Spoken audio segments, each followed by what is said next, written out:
Would you back a smack? What is the law on smacking your children? Is it illegal, and what are the arguments for and against? Some thinks it's a harmless tap, but others think the punishment is much more serious.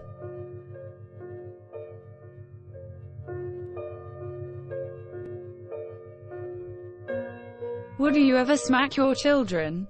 The practice is still legal, unless unreasonable force is used. Here we tell you everything you need to know about smacking kids, and whether or not it's allowed.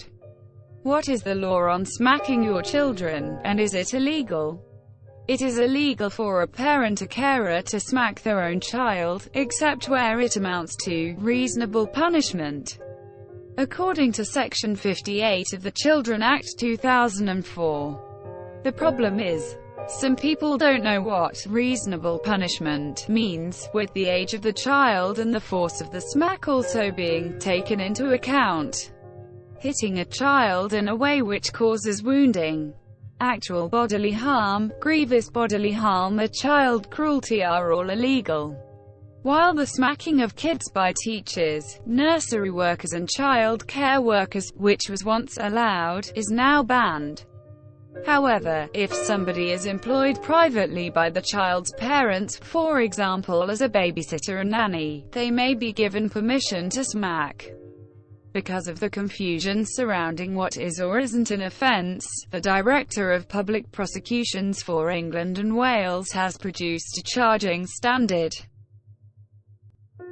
The child law advice states, it is against the law for a parent or carer to smack their child, except where this amounts to reasonable punishment. This defense is laid down in Section 58 of the Children Act 2004.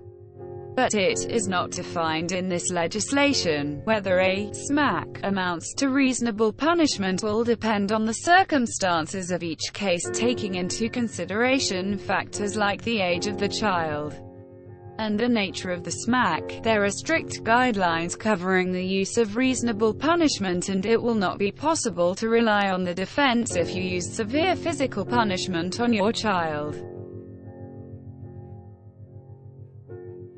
It's a controversial subject, and Peter Andre has now changed his views on smacking injuries which could be counted as common assault. Grazes, scratches, abrasions, minor bruising, swellings, reddening of the skin, superficial cuts, a black eye, or even more serious injuries, resulting in cuts, multiple bruising, fractures, broken bones, broken teeth, or loss of conscious. A parent could be charged under actual bodily harm. What are the arguments for and against smacking?